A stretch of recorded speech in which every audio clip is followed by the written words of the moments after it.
Good afternoon, I'm Luis. I'm with teacher Laura Elena, and she's from Mexico City, right? Right. And she's gonna talk us about the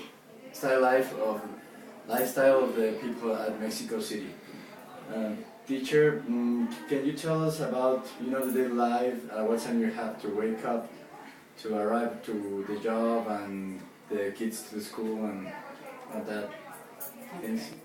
Okay, well, lifestyle in Mexico is very different from what we have here. People have to get up really early.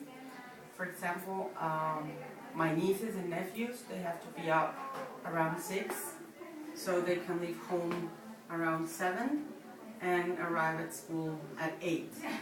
So at least it takes an hour to go from their home to school. And in the afternoon, well, it's the same.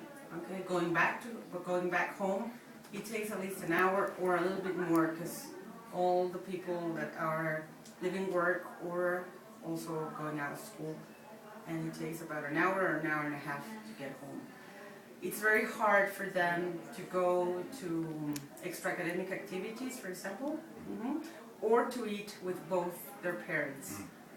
It's very common to eat only with the mom if she's not working, okay? But if it's a working mom, then they're in charge of a maid or another relative, a grandma or another aunt or a friend of the family. Because the people who work normally take between an hour or 2 hours only to get to work, and then they do not go home to eat until it's late at night. So it's very different. That's like every day, that's what happens. And of course, being in traffic, imagine just driving 2 hours to your work and 2 hours back. That's 4 hours in the car, if you have a car. And if there is no special event going on in the city that will take you more, like will delay you from getting home, maybe a demonstration, or they sometimes close some streets because there was an accident or whatever, and it will take maybe instead of 4 hours in the car in the day, it will take 5 or 6. So it may sound like very hectic, and it is, okay? And it's stressful. So that's also something that affects the lifestyle in Mexico. Okay? Parents are stressed, kids also get stressed, or I've heard of kids who do not even have time to have breakfast at home, and what the parents do is like they already have a small table that is adapted to the car, and the kid has breakfast in the car while traveling to school. So that's another thing that happens.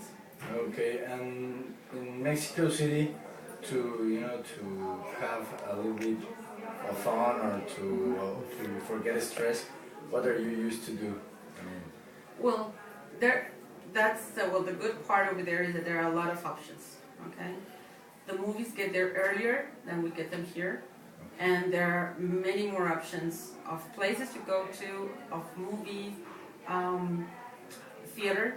There are at least 30, 40 plays that you can go to any day. Okay, lots more concerts, museums, but all kinds of museums. Okay, so that's also something that you can do. And of course, well, there are a lot of bars, pubs, and restaurants, all kinds of foods. Okay, you can have Thai, Chinese, Mexican, Italian, and a lot of options of the same kind of restaurant to go to. Okay, parks. There are many parks for kids. There are many interactive museums. Okay, so, and of course the prices are also varied. You can go to a place that's for free, and you can go to very expensive places. Whereas here, options are very limited. Okay. And finally, do you remember a famous guy or girl from Mexico City? Like I don't know, famous, from TV or politics or... Well, for example, right now, Carmen Aristegui has got a lot of importance in Mexico City because of her research work in many aspects or areas of the country's problems. And well, she's one of the most famous right now. as well as politicians, and well, and if you go to the past, well, let's speak about Frida Kahlo. Okay, she was born in Mexico City. You can go visit her house in Coyoacán. Okay, lots of things like that. Okay, teacher. Well, thank you for your time. Now you're welcome. Thank you. Mhm.